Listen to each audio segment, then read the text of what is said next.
मेरे अजीज दोस्तों और बुजुर्गों, क्या यहां पर ये आप देखे मोदी जी ने काम पूर्वांचल में हाईवे बना दिए।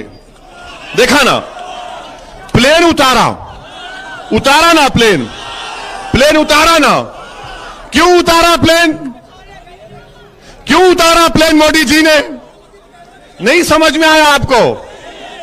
एक जोक सुना रहा हूं। क्योंकि ये तो हटो, ये बीच में क्यों आ रहे तुम लोग?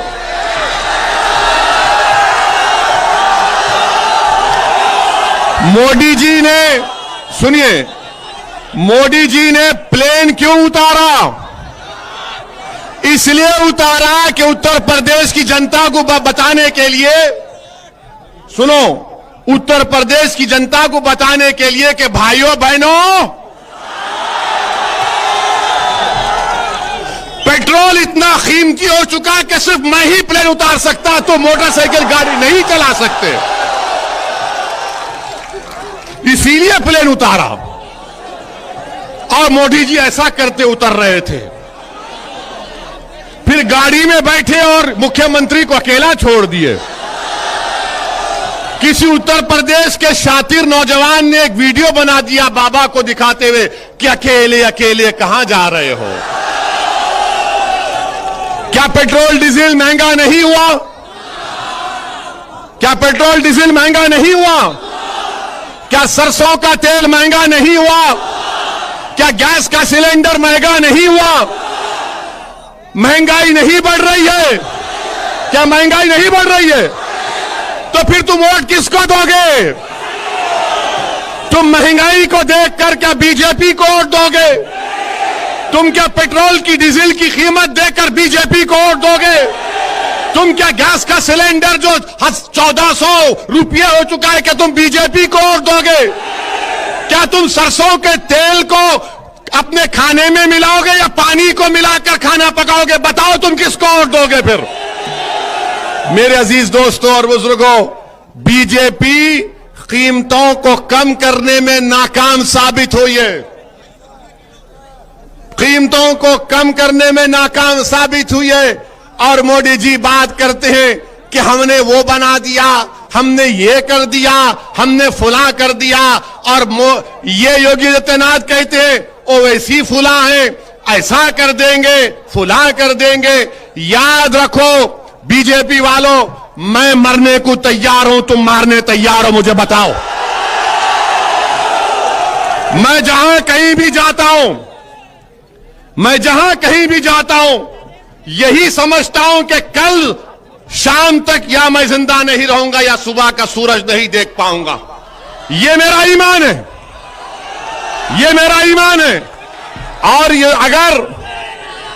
और अगर ये लोग समझ रहे हैं कि हम मौत से डरते, नहीं डरते मौत से। हम मौत के बाद जो हिसाब होगा उससे डरते, मौत से नहीं डरते हम। जब आए हैं तो जाएंगे, एक दिन सब जाएंगे, कोई यहां पर नहीं रहेगा। मगर हम अल्लाह से दुआ करते हैं कि या अल्लाह नरेंद्र मोदी को और योगी को अल्लाह 125 साल की उम्र दे। बोलो आमीन।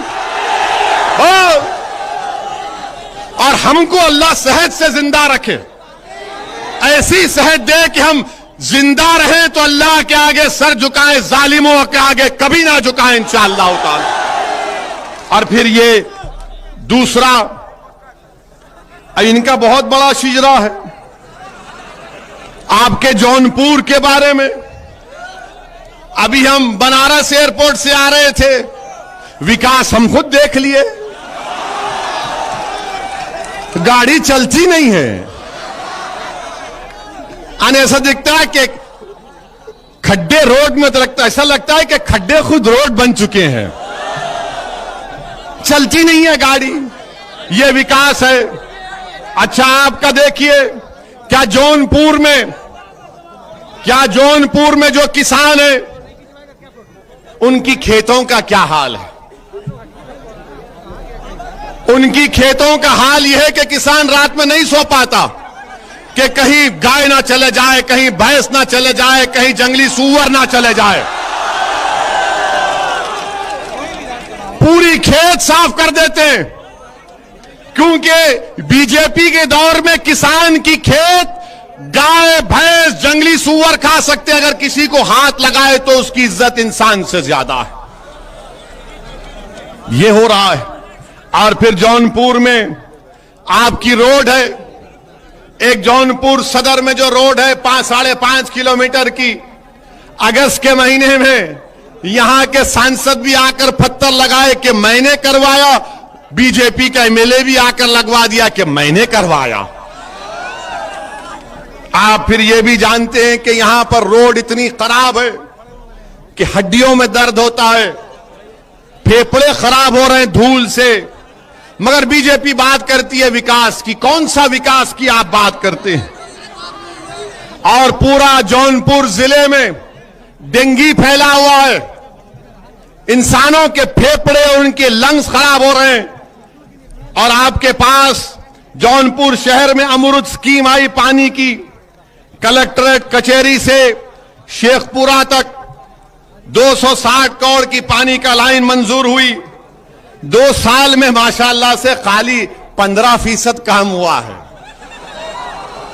वाह योगी आदित्यनाथ, क्या विकास कर रहे हैं आप जौनपुर में, बहुत अच्छा। ये कहते हैं यूपी में बहुत विकास हुआ। क्या आपने नहीं देखा कि जौनपुर में फत्तूपुर रेलवे क्रॉसिंग के पास 3 मासूम बच्चियां जिनका नाम प्रीति है, कपिल है 14 साल की, काजल है और आरती है, ये आहुरी गांव के हैं। 15 नवंबर के दिन इन तीनों बच्चियों ने जो लेबर का काम करती थी, गुर्बत की वजह से गुर्बत की वजह से ट्रेन के सामने कूदकर तीनों बहनों ने अपनी जान गंवा दी। यह आपका विकास है? बात करो इन बच्चियों के बारे में जो गुर्बत की वजह से अपनी जान खुदकुशी कर गए। मगर बीजेपी बात करेगी किसकी? ओवैसी की बात करेगी। बीजेपी बात करेगी हिंदू मुस्लिम की बात करेगी, बीजेपी बात करेगी दंगों की बात करेगी। अरे ये इंसानों के लिए तुमने क्या किया बताओ, तुमने क्या किया बताओ? ये 3 मासूम बच्चियां गुर्बत की वजह से ट्रेन के आगे कूदकर अपनी जान दे देती हैं और आपको इसकी कोई फिक्र नहीं है। 9 नवंबर को 2021 को एक 15 साल की बच्ची का जाफराबाद पुलिस स्टेशन में उसका रेप कर दिया गया। बाबा ये माहौल है उत्तर प्रदेश का, ये माहौल है। और आप जानते हैं यही कश्मीर में उरी में एक हमारा भारत की आर्मी का कैंप था, वहां पर हमला हुआ था। यही जौनपुर का एक बहादुर सिपाही जिसका नाम राजेश सिंह था, वो आतंकवादियों के हमले में उरी में मारा गया। क्या राजेश सिंह के नाम की गेट बनी गई? अब तक गेट नहीं बनी गई उसके नाम से। और ये बड़ा नेशनलिज्म की मोदी और योगी बात करते हैं। वो राजेश सिंह जो उरी में मारा गया, उसके नाम के गेट नहीं बन पाती है। और बीजेपी कहती है कि ये ऐसा करेंगे बड़ी खास के पास। तो मेरे अजीज दोस्तों और बुजुर्गों, और फिर बीजेपी ये भी कहती है कि ओवैसी यहां पर आकर माहौल को खराब नहीं करना। मैंने क्या कहा था? अरे आप हमारी आवाज को सुनो, हमको सुनो, बस छोड़ दो। तुम्हारे सामने योगी खड़ा हुआ है, सुनो। इनको एतराज है कि मीडिया के लोग बैठ जाएं। मैं तुमसे क्या कह रहा हूं, मेरी बात सुनो। हमारे सामने योगी है, मोदी है, अखिलेश है, हमारे सामने आरएसएस है, विश्व हिंदू परिषद है, बजरंग दल है, सब है। मगर तुम्हारे दिलों तक अगर मेरी बात पहुंच गई तो वही काफी है। मुझे देखने की जरूरत नहीं है, अल्लाह हम सबको देख रहा है। हमको काम करना है मिलके। क्या तुम मेरे साथ दोगे? क्या तुम हमारी आवाज को समझोगे? क्या तुम मिलकर लड़ेंगे इंशाअल्लाह ताला? क्या तुम जालिमों से डरोगे? क्या तुम हुकूमत से डरोगे?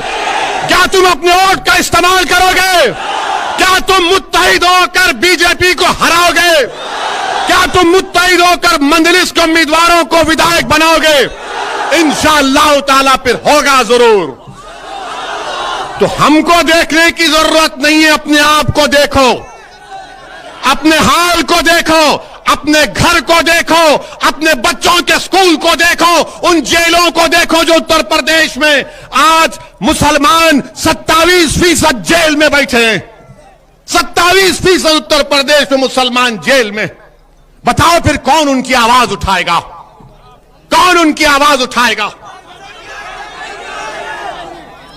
लोनी में 6 मुसलमानों को गाय की स्मगलिंग में घुटने पर गोली मारी गई, उसमें एक 18 साल से कम उम्र का बच्चा भी है। उस बच्चे का क्या किया था? उस बच्चे ने गोली मार दी गई। काशगंज में अल्ताफ को पुलिस स्टेशन में मार दिया गया। बताओ उस अल्ताफ ने क्या गुनाह किया था? इल्जाम लगाया कि किसी और की बच्ची को लेकर भागा था, मगर बाद में मालूम हुआ वो बच्ची 18 साल से ज्यादा उम्र की थी। बताओ उन्नाव का फैसल क्या गुनाह किया था? जो तरकारी बेचता था 16 साल का बच्चा जो पुलिस कस्टडी में मर गया। बताओ मेरे अजीज दोस्तों और बुजुर्गों, ये नाइंसाफी नहीं है तो क्या है? बताओ उत्तर प्रदेश के मुसलमानों, मैं आपसे मुखातिब हूं, मैं आपसे शिकायत कर रहा हूं। आखिर सिर्फ 2% हमारे बच्चे उत्तर प्रदेश में ग्रेजुएट क्यों होते हैं? सिर्फ 2%। आखिर 60% ड्रॉप आउट रेट क्यों है? कौन जिम्मेदार है मेरे भाई? हम जिम्मेदार हैं।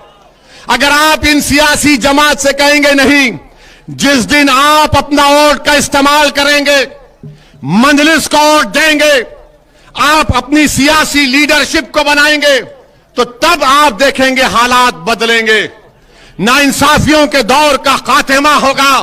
कोई हमसे नाइंसाफी करने से पहले सोचेगा। और ये जो समाजवादी पार्टी है, कांग्रेस है, इनके पास अगर कोई मुस्लिम नेता है, वो बेचारा मंच पे आता है तो उससे कहते हट जा, सामने मत आ, वरना बीजेपी आ जाएगी। यानी ये तो वो हो गया वो पिक्चर का डायलॉग कि सो जा वरना गब्बर सिंह आ जाएगा। अब हम तुमसे कह रहे गब्बर आए, गब्बर का दादा आए, हम नहीं सोएंगे, हम ठहरेंगे, आवाज उठाएंगे इंशाअल्लाह ताला। वो गया जमाना कि बीजेपी आ जाएगी। अरे बीजेपी आ जाएगी तो भी मुकाबला करेंगे। जमहूरियत में हमको हक दिया गया है। बीजेपी आती है तो तुमने क्या किया? बीजेपी आई तो हम पर नुकसान हो रहा। हमारे बुनकर भाई, अंसारी भाई, उनका पावरलूम, हैंडलूम बर्बाद हो गया। क्या किया तुमने? हमारा कुरैशी भाई जो बरसों से गोश्त का कारोबार करता, खत्म हो गया। और फिर ये लोग जो कहते हैं कि खामोश हो जाओ वरना बीजेपी आ जाएगी। क्या 2017 तक बताओ समाजवादी पार्टी आपने कितने स्लॉटर हाउसेस का परमिशन दिया था? आपने कितने स्लॉटर हाउसेस का परमिशन रिन्यूअल कराया था? आपके पास कुछ भी नहीं है, कुछ जवाब देने को नहीं है, मगर सिर्फ क्या कहेंगे, नहीं मंजलिस लड़ेगी तो वोट डिवाइड हो जाएगा। अरे डिवाइड तो तुम्हारा वोट हो चुका है ना। 2017 में यहां से कांग्रेस के कैंडिडेट कौन थे? नदीम थे ना? ये दोनों अखिलेश और राहुल मिले थे ना? क्या कहा था? यूपी को इन लड़कों का साथ पसंद है। वो लड़के मिले, ये नदीम लड़का हार गया। हम हराए, मंजलिस हराई। क्यों नहीं पड़ा इनको वोट? क्योंकि मुसलमान ने तो वोट दिया। मुसलमान बड़ा जज्बाती होता है। मुसलमान बड़ा जज्बाती होता है। अगर उसका घर जल रहा है और सामने वाले का जल रहा है तो बोलता नहीं उसके घर को बचाऊंगा पहले जाके। ये हमारा जज्बा है, ये जज्बा हमारा है। मगर अब आपसे हम कह रहे पहले घर की आग को बुझाओ। याद रखो मुसलमानों, अगर आप मस्जिद में नमाज पढ़ते हैं और मस्जिद में इमाम साहब गलती करते हैं तो मस्जिद के बाहर खड़े होकर किसी को हक हासिल नहीं है कि पुकार करके इमाम साहब आपने रुकू करना भूल गए। जो जमात में होगा, जो नमाज में होगा, वही बोलेगा इमाम साहब सुभान अल्लाह। इमाम साहब को तब समझ में आता कि हां गलती हुई है। हमारा हाल यह है कि हम दीवार के पास खड़े रह के बोलेंगे नहीं मंजलिस ये करना था, मंजलिस वो करना था। प्यारे आ जाओ मंजलिस में, मैं तुमको नेता बनाना चाहता हूं, तुम लीडर बनो। हम यहां पर नेता बनने नहीं आए, हम यहां पर नेता बनने नहीं आए। हम तो चाहते हैं, हमारी ख्वाहिश है, हमारी नीयत है और अल्लाह जानता है कि आप लीडर बने। हम आपके पीछे खड़े रहेंगे, मगर उत्तर प्रदेश में मुसलमानों की एक लीडरशिप बननी चाहिए। आप बनाएंगे नहीं बनाएंगे? आप लीडर बनेंगे मुसलमानों के नहीं बनेंगे? आप मुसलमानों के सिपे सालार बनेंगे नहीं बनेंगे? आप मुसलमानों के कायद बनेंगे और बनेंगे इंशाअल्लाह ताला। आप मुकद्दर के फैसले करेंगे। याद रखो, जिस दिन आप उत्तर प्रदेश में मुसलमानों की क़यादत को बनाएंगे, कोई उत्तर प्रदेश के सियासी फैसले तुम्हारी आवाज के बगैर तुम्हारे से पूछ कर नहीं किए जाएंगे। आज क्या हो रहा है कि आज हमारी कोई अहमियत नहीं है, आज हमारी कोई अहमियत नहीं है। मुख्यमंत्री के बारे में कह रहा था, मुख्यमंत्री ने कहा मेरी तकरीर हुई थी हमारी, उसमें हमने CAA का जिक्र किया था। CAA का कानून याद है ना? हमने ये कहा था, अब फिर कह रहे योगी आदित्यनाथ, आप भी सुन लो। अगर आपके यहां पर LIO के लोग हैं तो इस हमारी तकरीर के इस हिस्से को रिकॉर्ड करके मुख्यमंत्री को जरूर सुनाना, जरूर सुनाना। हमने कहा बहुत हैं हमारे, ये भी हमारे मजनू बहुत हैं, ये भी हमारे मजनू में बहुत हैं। अब हमने क्या कहा था कि भारत में मजहब की बुनियाद पर अगर कोई कानून बनाया गया तो CAA था। इससे पहले मजहब की बुनियाद पर कोई कानून नहीं बना। हमने कहा कि ये भारत का संविधान जिसको बाबा साहेब अंबेडकर ने बनाया, ये आर्टिकल 14 का वायलेशन है। मसावात की बात आर्टिकल 14 करता है, मजहब की बुनियाद पर कानून गलत था। हमने ये कहा, हमने ये भी कहा कि CAA को NPR NRC से जोड़कर देखना पड़ेगा।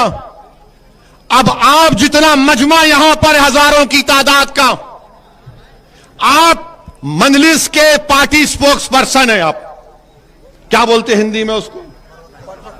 आप पूरे के पूरे मजलिस के प्रवक्ता हैं आज से। CAA का कानून याद रखो आप।